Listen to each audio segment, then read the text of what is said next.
कभी रेमल तो कभी बिपरजॉय तो कभी अम्फान और अब डाना। इन तूफानों के नाम भले ही अलग अलग क्यों ना हो, पर इनमें से कई तूफान देश के कई राज्यों में भयंकर तबाही का मंजर ला चुके हैं। लेकिन इन तूफानों के नाम आखिर रखता कौन है? क्या डाना तूफान को लेकर भी कोई कहानी है? सबसे पहले चक्रवाती तूफानों के नाम किसने रखने शुरू किए? नाम कौन रखेगा, ये कौन तय करता है? इन सभी सवालों के जवाब आज के इस वीडियो में हम आपको देने वाले हैं। आखिर तक बने रहें। नमस्कार, मेरा नाम है मेघना सचदेवा, आप मुझे देख रहे हैं लोकमत हिंदी पर। सबसे पहले हम बात करते हैं डाना तूफान की, जिसको लेकर ओडिशा में अलर्ट जारी हुआ है। इस बार के चक्रवाती तूफान का नाम डाना कतर ने रखा है। ये अरबी भाषा का शब्द है जिसका मतलब होता है उदारता। चक्रवात का नाम रखने के कुछ दिशा निर्देश होते हैं, जैसे कि नाम में किसी भी तरह की धर्म और राजनीति से संबंधित कोई चीज ना हो।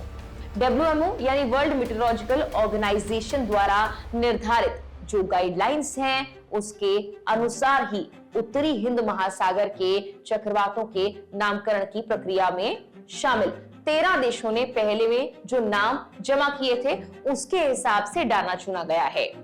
ये तूफान ओडिशा और बंगाल में तबाही मचा सकता है।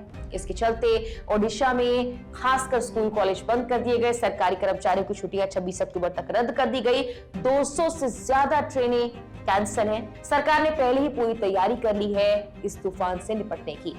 अब आते हैं कि आखिर नाम देने का ये सिलसिला शुरू कहां से हुआ था।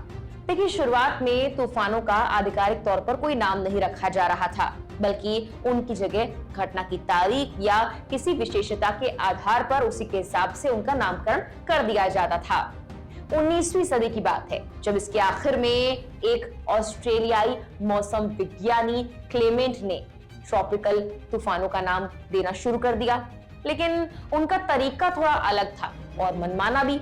उन्होंने उन राजनीतिज्ञों के नाम का इस्तेमाल किया जिन्हें वो पसंद नहीं करते थे, इसीलिए इसकी काफी आलोचना भी हुई। लेकिन ये प्रक्रिया काफी वक्त तक चली जरूर थी। 1950 के दशक में यूएस नेशनल वेदर सर्विस ने अटलांटिक में बनने वाले तूफानों को आधिकारिक रूप से नाम देना शुरू कर दिया। शुरुआत में सभी नाम महिलाओं के नाम पर थे, लेकिन 1979 में ये बदल गया जब पुरुषों के नामों को महिलाओं के नामों के साथ वैकल्पिक रूप से जोड़ा गया। लेकिन अब चक्रवातों और तूफानों के नामकरण की प्रक्रिया इंटरनेशनल बॉडीज जैसे कि विश्व मौसम संगठन WMO द्वारा संचालित की जाती है। फिर चक्रवातों के नामकरण के लिए 5 रीजनल बॉडीज बनाई गई हैं, जिनके नाम आप स्क्रीन पर देख सकते हैं। अब आते हैं WMO ESCAP panel on tropical cyclones यानी उत्तरी हिंद महासागर के लिए जो इस्तेमाल की जा रही बॉडी है उस पर, क्योंकि डाना नाम यहीं से आया है।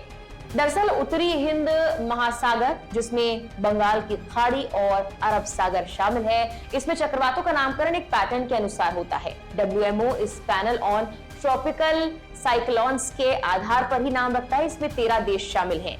13 देशों को मिलकर ये बना है। Bangladesh, Bharat, Maldives, Myanmar, Oman, Pakistan, Sri Lanka, Thailand, Iran, Qatar, Saudi Arab, UAE और यमन। हर देश नामों की लिस्ट जमा करता है जिन्हें फिर इस्तेमाल किया जाता है। जब कोई चक्रवात आता है तो उस लिस्ट से ही अगला नाम उसे दिया जाता है। डाना नाम कतर ने दिया था और ये इसी लिस्ट से निकाला गया है। 2020 में एक नए संकलन को जारी किया गया था। इसमें सदस्य देशों द्वारा दिए गए 169 नामों की लिस्ट शामिल थी। हर एक देश ने 13 नाम प्रस्तुत किए थे। जब तक सभी नामों का इस्तेमाल नहीं हो जाता, तब तक इस लिस्ट से नामों का चयन किया जाता रहेगा और लिस्ट खत्म होने के बाद एक नई नामकरण की लिस्ट हर देश की तरफ से जारी की जाएगी। चक्रवातों के नामकरण पहले से ही निर्धारित प्रक्रिया होती है, लेकिन इसके लिए कुछ मापदंड होते हैं, जैसे कि नाम छोटा होना चाहिए, आसानी से उच्चारण हो पाए और आसानी से उसे बोल पाए और लोग समझ पाए। इसके अलावा एक बार किसी चक्रवात को नाम दे दिया जाता है तो उसे उसी क्षेत्र में दोबारा इस्तेमाल नहीं किया जा सकता है, खासकर जब वो तूफान ज्यादा विनाशकारी होता है तो उस नाम को हमेशा के लिए हटा दिया जाता है। चक्रवातों को नाम देने के पीछे का मकसद क्या है, ये भी आखिर में आपको हम बता देते हैं। दरअसल ये इसलिए किया गया है ताकि जो एजेंसीज हैं जो राहत बचाव कार्य में लगी हुई हैं खासकर, उनको किसी तूफान को लेकर कंफ्यूजन ना हो। एक ही क्षेत्र से कई बार बहुत सारे तूफान सामने आते हैं, 1 या 2 या इनकी संख्या और ज्यादा हो सकती है। ऐसे में इनका नामकरण करने से काफी आसानी हो जाती है। फिलहाल के लिए इस वीडियो में इतना ही।